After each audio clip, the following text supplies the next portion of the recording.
Corner మీటింగ్లతో car జోరు, municipal ప్రచారంలో BRS దూకుడు, సిరిసిల్ల వేములవాడలో కేటీఆర్ పర్యటన, క్యాంతనపల్లి పటంచెరులో హరీష్ రావు ప్రచారం, ప్రజల్ని పలకరిస్తూ భరోసానిస్తున్న నేతలు.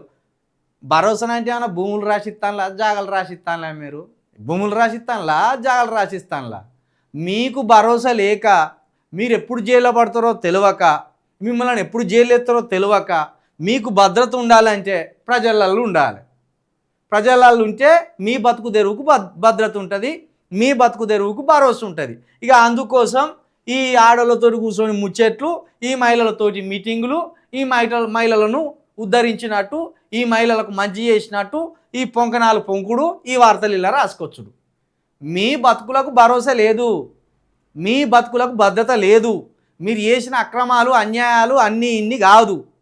తెలంగాణ సెంటిమెంట్ తోటి ఎవరైతే ఉంటారో వాళ్ళ సెంటిమెంట్ను మొత్తం మీ బలంగా మలుచుకొని మీరు మోసాల మీద మోసాలు చేస్తూ, తప్పుల మీద తప్పులు చేస్తూ ప్రజలను నమ్మించే వ్యవహారం చేస్తున్నారు. కాబట్టి మీ బతుకులకు భరోసా లేక, మీ పార్టీకి భరోసా లేక, మీ పనులకు భరోసా లేక, మీ కేసులకు భరోసా లేక, ప్రజలకు భరోసా ఇచ్చినట్టు ఏతులు పడుకుంటా ఇక్కడ కార్నర్ మీటింగుల కారు జోరు, మున్సిపల్ ఎన్నికలలో కారు జోరు అని రాసుకొచ్చే ప్రయత్నం చేస్తాను.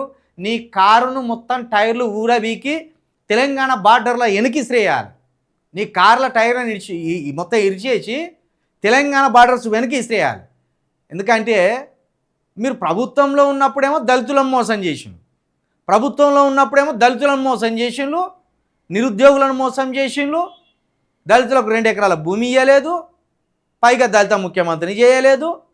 పాపం ఈ తెలంగాణ వస్తే ఇంటికో ఉద్యోగం అని చెప్పిండు. కనీసం ఇంటికొక ఉద్యోగం కాకపోయినా 10 ఏళ్ళల్లో కనీసం 2-3 లక్షల ఉద్యోగాలన్నీ ఎత్తడేమో కేసీఆర్ అని అట్లా ఆశపడ్డారు. నిరుద్యోగులను సర్వనాశం చేసిండ్రు, దళితులను సర్వనాశం చేసిండ్రు, ఆదివాసులకు మధ్యన పంచాయతీలు పెట్టి తనుకునేటట్టు చేసిండ్రు.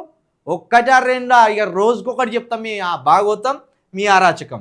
కాబట్టి మీ భాగవతాలేం మర్చిపోయేది కాదు.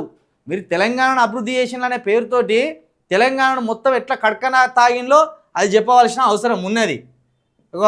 అది మర్చిపోవడానికి ఇటువంటి వేషాలన్నీ అల్లుకత్తాను, కానీ ఈసారి ఊకునుడు లేదు. ఇక అప్పుడేమో దళితులను మోసం చేసింది, ఇప్పుడేమో బీసీలను మోసం చేసి బీసీల వ్యతిరేక టికెట్ ఇచ్చింది. బుట్టంగారి మాధవరెడ్డికి టికెట్ ఇచ్చిన దానికి చెప్పాలి కదా, మీరు ముక్కు నేలకు రాసి క్షమాపణ చెప్పి తప్పైందనాలి. ఇది కారు పార్టీ కాదు, ఇది కారు పార్టీ కాదు, మొత్తం తెలంగాణకు వ్యతిరేకమైన పార్టీ ఇది. ఎస్సీ బీసీ ఎస్టీలకు వ్యతిరేకమైన పార్టీ ఇది.